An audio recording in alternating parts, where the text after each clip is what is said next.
Hey guys, Cameron for Counterpart, Season 1, Episode 2, Birds of a Feather, and I was definitely really looking forward to this episode. You guys know I absolutely loved last week's premiere. I thought it was a really fantastic start, and I was a little bit worried, though. We had a really solid start, and I was worried that this wasn't going to be as compelling. Luckily it was, though. I really did love this episode. We had a lot of great stuff going on here, and I really am loving where they're taking the whole Dimension 2 story. I definitely really love what they do with it in this episode. We got a little more into Emily in this episode. We got a lot more with some of the side characters, and I definitely really did love seeing that. But let's just get in this episode, because I definitely do want to talk about it. We start off with seeing D2, Howard, and Emily, and as we know, Emily is very much alive in D2, something that Howard for some reason, somehow forgot to, just left out completely out of his conversation with D1 Howard. But they're continuing their meeting in the Cafe Moscow in Dimension 2, and Emily questions why Howard is spending so much time in Dimension 1, but she apparently has a lower security clearance than him, and he won't tell her. So Howard notices two burly men enter the bar. He calls them, Bulgarians, and suggests that they're here to pick him up. Emily explains she got a call from Midnight Station with a rendition order for Howard, and Emily continues to probe about why there would be a rendition order for him. Howard says that there's not. He explains that if he goes with the Bulgarians, he'll be disappeared, and Emily attempts to use his leverage to learn Howard's mission, promising to call the retrieval team if Howard will explain his mission.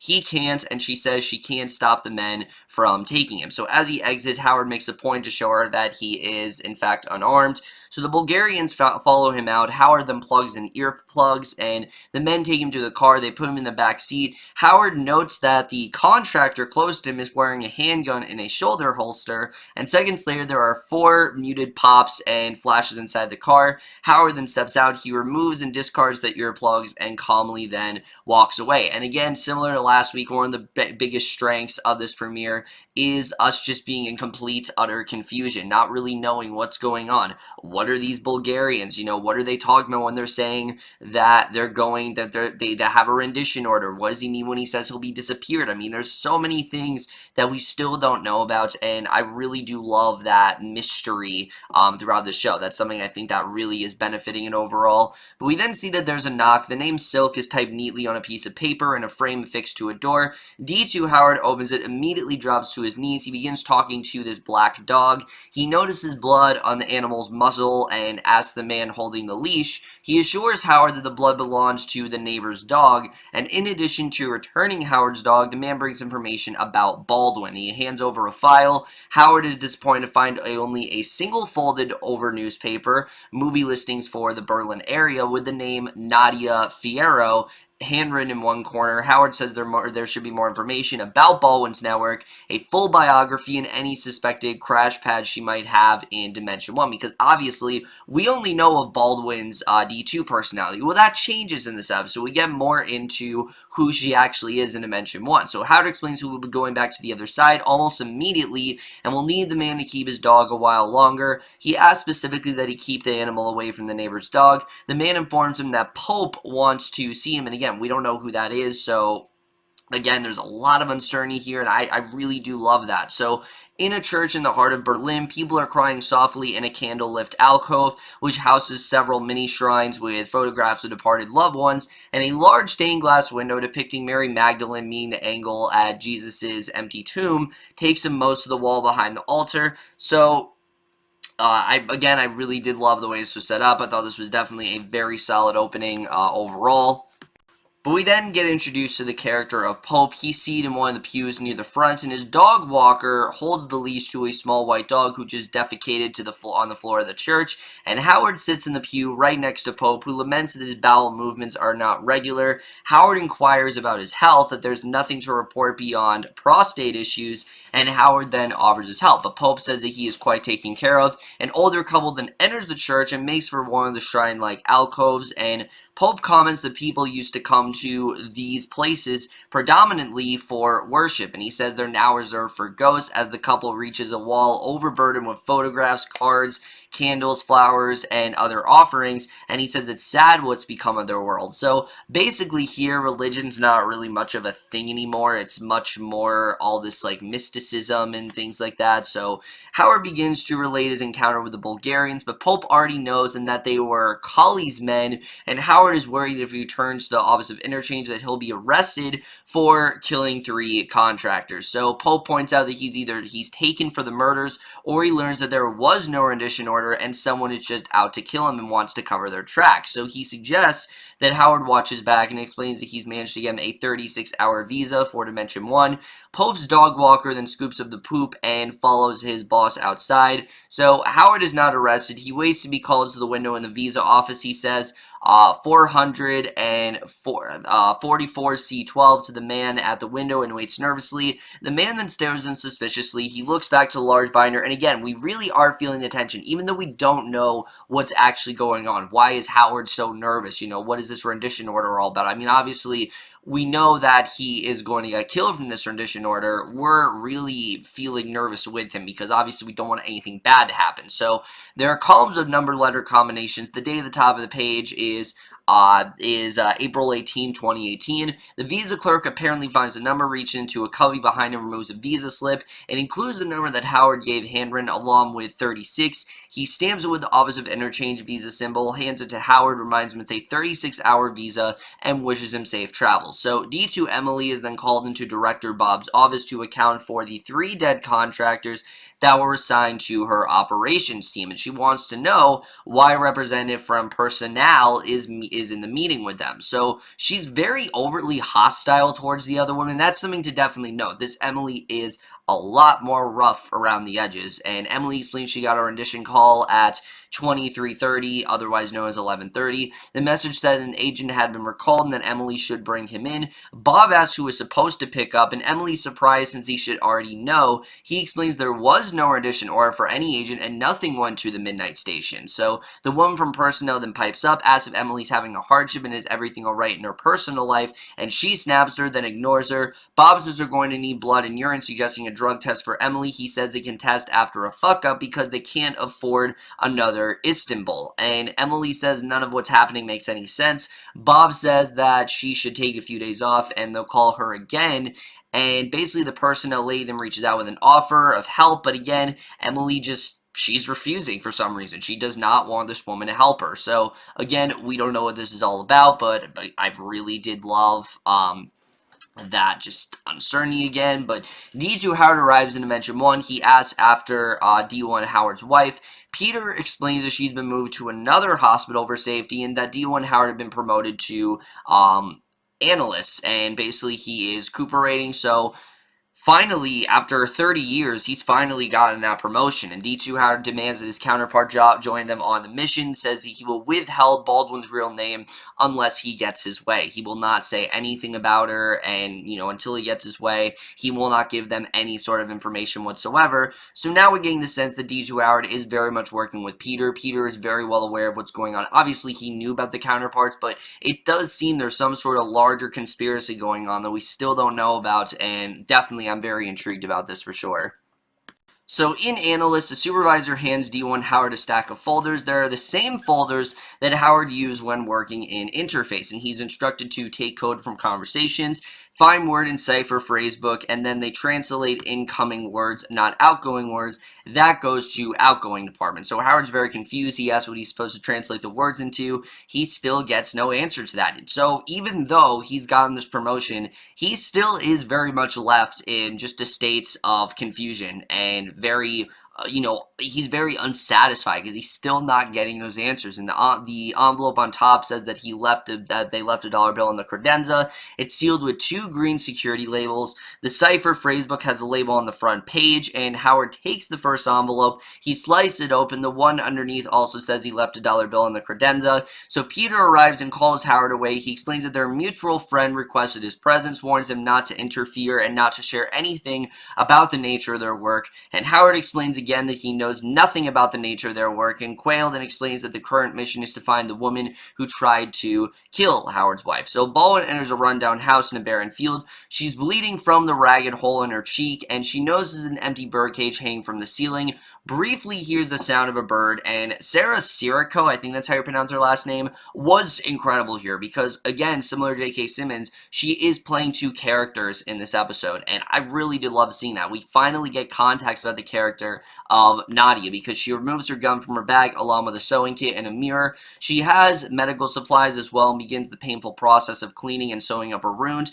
The two Howards sit inside the stage theater of the West in Berlin. D2 Howard gently mocks his counterpart about his promotion at work. He then explains they're waiting for Baldwin's counterpart, who in Dimension 1 is a concert violinist. Basically, Nadia is an Italian who immigrated to Germany in 1994, and D2 Howard notices that he and D1 are wearing the same shirts and snorts. He's surprised they even owe the same shirt. He then mocks, and again, it's not really that big of a deal, but it's just a subtle thing that really does stick out to me, the fact that they do have a very similar fashion sense in that way, but again, are very different. They've just gone through very different paths. Their fashion sense does remain the same, and again, I know it's not really a huge thing to really notice, but it is definitely something to think about, the fact that they do have similar, like I said, fashion sense in the way. But he then mocks D1 Howard's shiny white undershirt, and D1 explains the Thomsen tee, which is advertised as sweat-proof, and he says that Emily bought them for him because they have the pick guards for sweating. So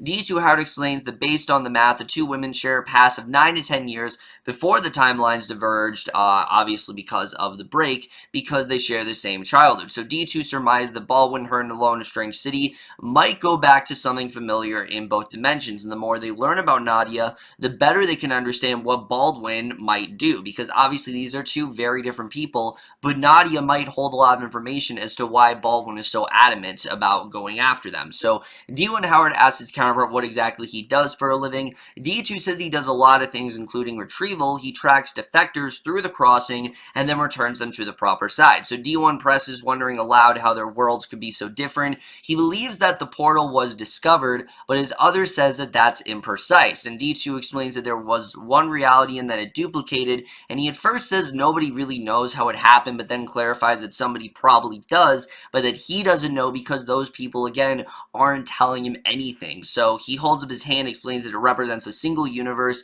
He then joins it with his other hand as in prayer, explaining the duplication of the universes. He separates his hands, showing where the two timelines begin to diverge. He washes his hands around the air, saying that that is how different the world timelines are now, and that is how two people end up with two completely different paths. So you can tell he's very slowly getting this information, as are we, and again, that remains to be one of the best elements of the show. We know as much as D1 Howard does, and he knows as much as we do, and I really love seeing that here.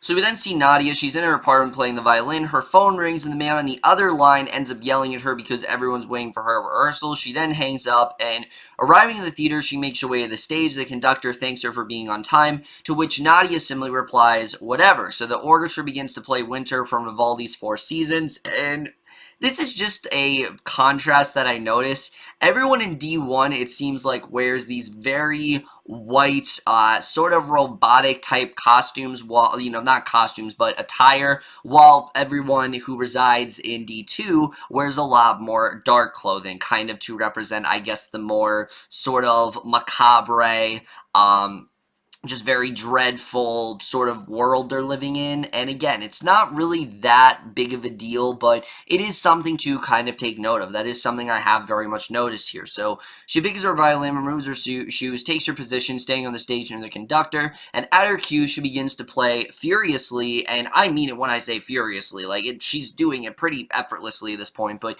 D1 Howard is head wrapped by her performance. He says to his counterpart that she plays beautifully, and back in the rundown house, Baldwin finishes sewing up her cheek. Hears someone open a door outside. She grabs her gun, take aim at the approaching footsteps, and this girl Claire enters, and basically she turns out to be Baldwin's handler. So the assassin relaxes, and Claire says the people in charge are asking how Baldwin is doing. She says she's fine. Claire explains that Howard is after her. She refers to him as a crosser and says that he knows her real name. So Claire says that this means that Baldwin will have to kill her counterpart to keep the Howard from getting information about her. Again, we don't know why, but basically Baldwin begins to change clothes, stripping down without a second thought. Claire seems uncomfortable at the sight of her bare breasts, but dressed in a hoodie, she begins collecting her kid.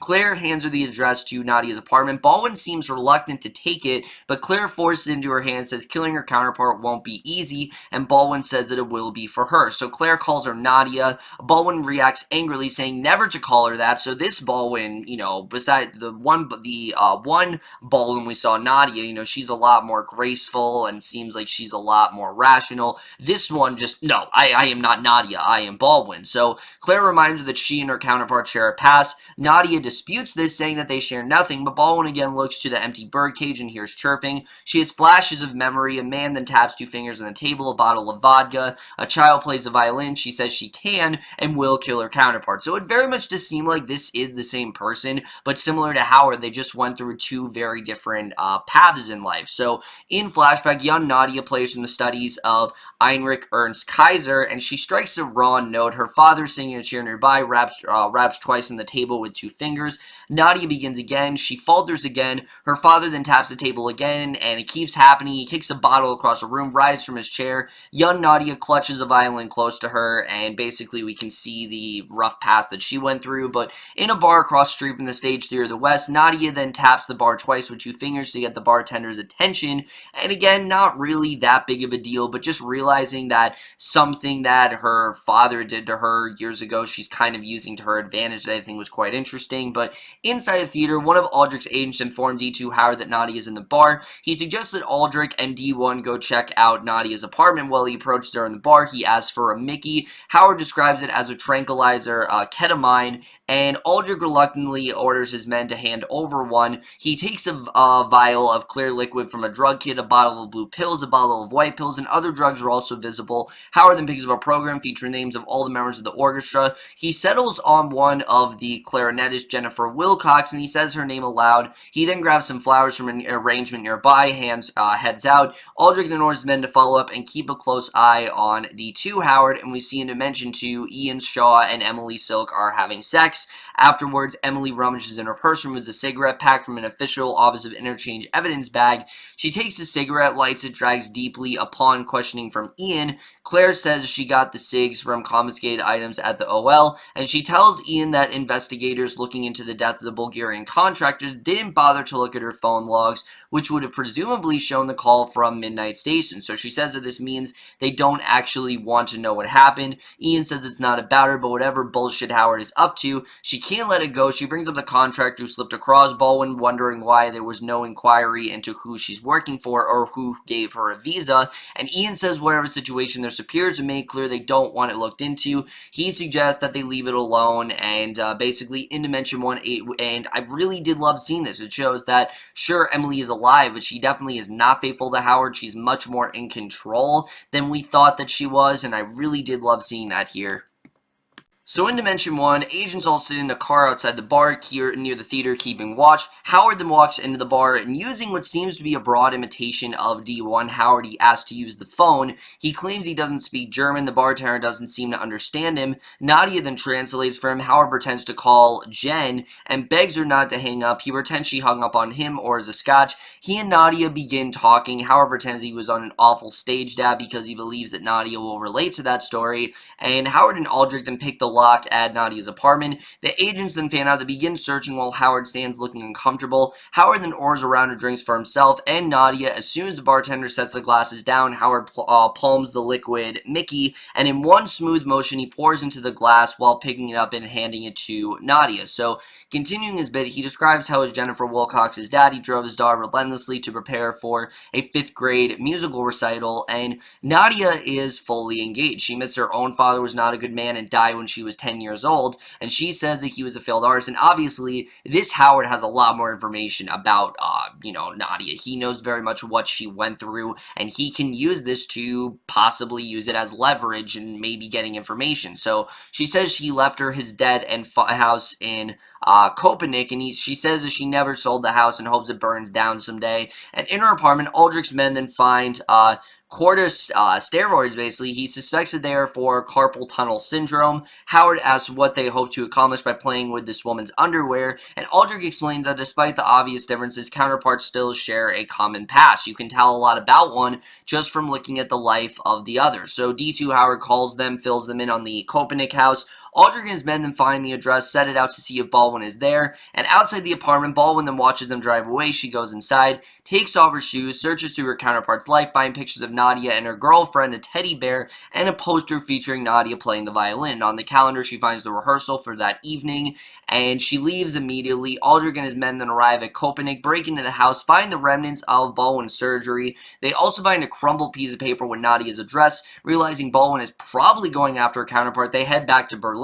So Ulrich calls ahead to warn his men in the bar, and Nadia then arrives at the bar. She clocks the two agents in the car, then peeks inside at Nadia talking to Silk. She calls the police and explains that there are two dead men and a woman held hostage at Berlin 22. So inside the bar, D2 Howard admits that he saw Nadia rehearsing. He wants to know why she takes off her shoes when she plays. She explains that after her father died, she didn't have things. So he asks what she might be if she hadn't stuck with the violin. And I think we kind of know, and we don't really need that answer. We see Baldwin, in contrast, is slashing the throats of both agents in the car. Nadia explains she went from foster home to foster home after her father died. She was lost and tried on lives like dresses. Howard points out that through all these hardships, she still had the violin, and Nadia says that they cannot escape who they are. So both Baldwin and Nadia recall busking as a child, playing violin in the subway. Her father sat nearby on a bench with a bottle of vodka at his feet. He accidentally kicks the bottle, rolls it toward the edge of the platform, stumbles after it, and falls onto the tracks. Calls for Nadia to help him. She does not. Instead, she watches as the train actually runs him over. So we see basically her father died from this train. And I mean, again, given what we found out in this episode, you can't really blame her for not helping him here. I mean, obviously, he was very abusive, and you can tell she just kind of wanted him out of his life in that way. So at the sound of police approaching the bar, Nadia dons a balaclava, takes her gun. Police burst into the bar. Two officers hustle Nadia outside. Baldwin shoots the police, takes aim at her counterpart. She does not shoot and instead drags her off back towards the theater. Howard sees him go and gives chase, and Ulrich then arrives. He and his men then fan out into the theater. D1 and Howard listens to their radio chatter back in the car. Nadia is begging for her life. Baldwin's abusive to her counterpart, calling her a little fucking bitch in Italian, and Ulrich tells his men to take the shot if the opportunity arises. D2 Howard wants to just take her alive, and Ulrich replies that it's his side problems are not their side problems. So this exchange prompts Howard to leave the car and enter the theater. Baldwin continues her verbal abuse, and basically, she's doing whatever she can to provoke Nadia. Nadia offers to pay her to let her live. Baldwin removes her mask. Nadia laughs, terrified, believing that she's lost her mind. She believes that Baldwin is her true face and a creature sent to punish her, and Baldwin says they both watched him die and questions how her counterpart could forget that. So Baldwin realizes something, pulls up Nadia's sleeve, and there's a dense network of scars when she cut her arm with a razor blade. So agents then bust into the room, begin firing. Baldwin shoots back. Nadia cowers at first, but then makes a run for it. Police invade the theater. Nadia runs onto the stage. D1 Howard calls out to her to stop, and Aldrich's men in the balcony asks for permission to fire, even though he doesn't have a clear ID. Aldrich tells him to take the shot. There's a single shot. Nadia just falls dead immediately. Baldwin comes on the stage, finds Nadia's body. She sees D1 Howard, but goes to her counterpart instead, and D2 Howard urges her to counterpart to run. Police make it to the stage and surround Baldwin, who actually does surrender here. So back at D1's apartment, D2 grabs a couple of beers from the refrigerator, opens them as his counterpart looks stunned and sat on the couch. Aldrich enters, and D2 wants to know if she's going to make it. And misunderstanding that he meant Nadia, Aldrich said the police have her and adds that the other one is in fact dead. So she was able to take her out. D1 Howard then grimaces. He leaps up from the couch, punches Aldrich in the face, and then, still breathing heavily and frustrated, he says that she was innocent. And this is probably the most powerful we've seen D1 Howard. I mean, up till now, like I said, he's been a very passive guy. He hasn't really let a lot of things really get to him, but this really really has, and Aldrich then ignores him. He tells D2 Howard to get in the car. He refuses, saying he plans to sleep in his counterpart's apartment. Aldrich balks and D2 verbally cuts him to the quick. He tells him to ask him something if he has the slightest clue how much he's escalated this thing. So Aldrich plays it off, saying they've dealt with worse. D2 continues berating, and Aldrich tells him to get in the car, and he doesn't want to. He does not want to listen to him. Aldrich quietly explains that just because Peter is willing to play Howard's game, he will not. And he says that he knows what D2 Howard is. Aldrich relents to Howard's demands, but orders the men placed on watch outside. D2 then gets an departing job, and D2 opens the door on what appears to be a storage room. D1 explains it's not a bedroom. He starts making up the couch for his counterpart. D2 says that things got out of hand tonight. He partially blames himself because he says that there's too much that he can't control over there. He calls Aldrich just simply a liability, and D2 Howard then tries to enlist D1 Howard to spy for him from within the operation, and he says we'll talk to Peter and get a transfer to strategy where he can be useful. So D1 Howard wants to know why he's involved at all, pointing out that his presence is due entirely to D2's manipulations, and his counterpart says he's trying to help him, pointing out that before he got involved, Howard was just a nothing, a flatliner, sleepwalking, and seems proud that he brought Howard all out of all that, which, I mean, yeah, we saw that last week. We saw that he very much just simply a cog in the system, and now he's clearly turning into a lot more. So D1 Howard gets in his face to do him a favor to stop trying to make him in his image. He leaves to visit D1 and Emily in the hospital, and in Dimension 2, Pope enters the church, surprised to find Emily waiting for him. He wants to know how long she's known her husband's signal plan, and Emily doesn't answer. So Pope sits in the pew behind Emily, suggests they come with a single plan first, saying he's always thought that they should speak more often. Emily wants to know if her Howard is working for Pope right now. She wants to know because he almost got himself killed, and whoever ordered the hit is trying to pin it on her. Since they're trying to ruffle her too, she needs to know what he's into. So Pope doesn't answer. Instead, he advised her to leave it alone. She explains that she already knows about Baldwin is conducting illegal operations on the other side, and no one is really talking about it. So Pope then changes the subject, says he's heard some rumors too about a housekeeping agent accused of substance abuse. He then echoes what the lady from Personnel said in a meeting earlier and asks how everything in her personal life is going. He then asks why she cares about some poor bastards on the other side, and Emily says it's her job to keep the peace. Pope wonders when they've ever had peace, and says that she wonders if there will ever come a reckoning for what they did to them. He says in changing times it's scary to think about how fragile the peace really is, and that is the way this episode ends.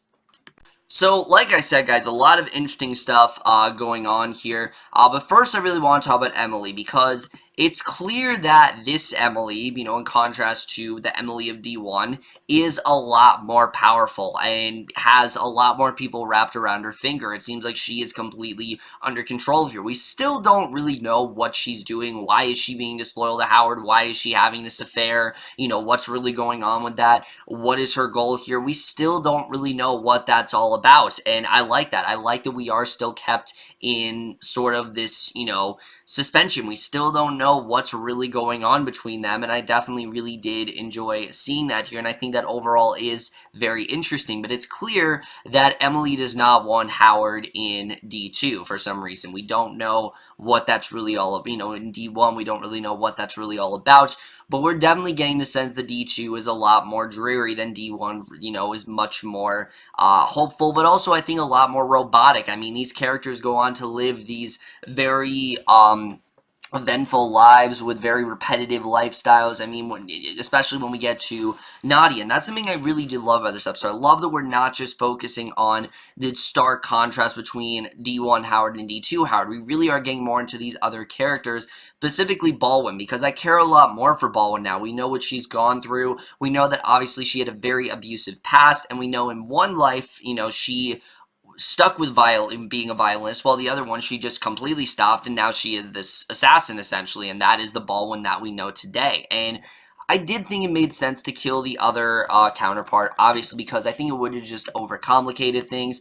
Baldwin is the one that we're obviously following here, and I really am liking where we're going with her character. I think she definitely is very interesting overall. I'm looking forward to seeing really where she does go. Her and Claire's relationship is also very compelling. I don't really know what that's all about, but I'm sure we're going to get into that very soon, what's really going on with all of that. And again, why is Baldwin so adamant about going, you know, and tracking down Emily? What is really the key to all this? Well, it seems like everyone else is upset because Baldwin escaped, and she's not supposed to be there, obviously. So I do think overall that's very interesting. I think it really does boil down to the fact that obviously, as we know before this, the crossing didn't really happen. You just didn't really see the two dimensions interact, and now they actually are. Maybe Baldwin was trying it out. Obviously, she didn't want her counterpart there, but I think it's only a matter of time before people realize, oh, if Howard can do it, so can I. And I think that's overall very interesting. I'm looking forward to seeing really where all that's going to go. But the other character I'm very intrigued by is Peter, because obviously Peter definitely has some sort of, conspiracy going on with D2 Howard. We just don't really know what that's all about, how far it really does go, what are they keeping from the other Howard. I mean, there's still a lot of stuff we do not know about this character, and that's something I really do love. I think that really is the best thing about the show, is that it's not spoon-feeding us all the information. It's not really in your face in that way. It's really something that we have to think about. It's being very secretive, and I think that really is benefiting the show overall. It is really taking its time. It's treating the audience like it's smart, and I really do love shows like that. And I think, like I said, that really is this show's greatest strength right now, is the fact that it is really, not playing it safe at all. It is being a lot more subtle. It is being a lot more secretive, and I think, again, that really is benefiting the show overall. There's a lot of things I'm really enjoying for that. I also really am loving what this is doing for D1. We can see the D2 is really building up D1's confidence level. He is getting a lot more, furious, and he really wants these answers, and he's a lot more desperate, and I think that desperation is going to really overtake him throughout the rest of the season. It's only a matter of time before it completely breaks him, and I think we definitely do see that here. But again, we know the D2 clearly does have a larger plan that he hasn't even told D1 about. I mean, remember, D1 doesn't even know that Emily is alive in D2, so we don't really know why that is, why he hasn't told him about that, why did he relent to tell him about that. We still don't really know. But either way, guys, like I said, I'm absolutely loving the show right now. I can't really think of a problem I have with this episode. Again, I'm not going to give it a perfect rating just because of the fact that I do still think there is still a lot to reveal in the show, and we are still getting all the pieces, but I do think that is the thing that is really strengthening the show right now, is the fact that we are still getting all those pieces. We are still trying to figure out what's going on. I think that really is the show's greatest strength right now. I really can't wait to see where the rest of the show does go. I really am loving it so far, and I am going to give the second episode of Counterpart, Season 1, Episode 2, Birds of a Feather, an A-. So overall, guys, from this episode of Counterpart, let me know what you guys thought of this episode overall. Left your thoughts, and like I said, really loving the show right now. There's a lot of things that I'm just really getting into, and this definitely has potential to be one of, like I said, the best new series of the entire year. But that's in my review. Hope you guys enjoy. See you guys in my next video, and I will see you guys for that. Okay, bye.